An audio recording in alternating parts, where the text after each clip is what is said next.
उग्रवाद विरुद्ध रे निर्णायक लड़े को एक उच्च स्तर को नवापाई ऑपरेशन सिंदूर रो सफलता पाई मु ओडिशा तरफरु आमर भारतीय सैन्य शक्ति को आकाश बाहिनी नौबाहिनी पदातिक बाहिनी तथा कंबाइंड डिफेंस फोर्स को तथा देशर विश्वसनीय नेतृत्व प्रधानमंत्री नरेंद्र मोदी को कृतज्ञता ज्ञापन करुछि। आमे समस्ते देखिले भारत उपरे जो उग्रवादी मानकर आक्रमण हैला उग्रवादी मानक समूले उत्पाटन करिबा पई सब मूलपोच करिबा पई 6 राति 7 सकाळे भोर रे पाकिस्तान सीमा भितरे पीओके को टपिकी 9टी उग्रवादी आड़ा को ध्वस्त करागला। जो निर्भुल सठिकता सह भारतर एयर डिफेंस फोर्स काम करला ये भारतर गौरव बढ़ेला। तापरे पाकिस्तान रो पालट आक्रमण रे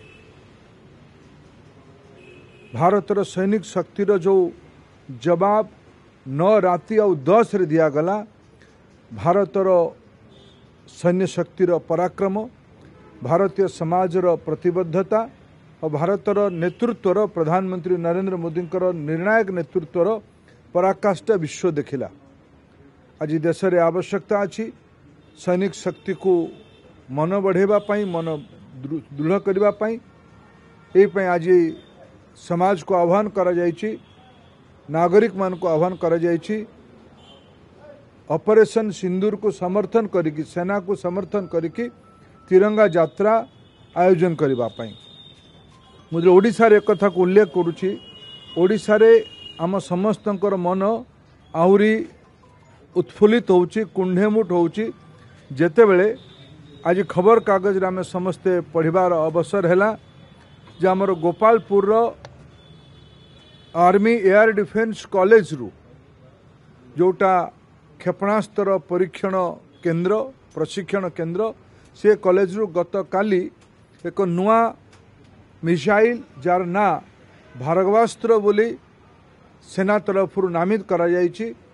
आपण आमे देखिथिबा जेबे एई थर जो ड्रोन आक्रमण शत्रु पक्षरु होतला पाकिस्तान रु होतला भारतर डिफेंस तरफ एककालीन सबु ड्रोन गुड़ी को ध्वस्त करिवार सुदर्शन चक्रव्यूह को आयोजन करा जायतिला। ताठू आधुनिक आम ओडिशा भूमि रे परीक्षा हेतिबा गोपालपुर परीक्षा हेतिबा भार्गवास्त्र सफल क्रियान्वयन पाई प्रयोग पाई परीक्षा पाई मु भारतर डीआरडीओ तथा company solar defence aerospace limited को शुभेच्छा जनाऊँगी। भारतर सैनिक शक्ति रे प्रकार अत्याधुनिक अस्त्र शस्त्र को मिसाइल को सज्जित करथिबारु आज देश जा पई गौरवान्वित होउछि। ओडिशावासी भी आमे गौरवान्वित।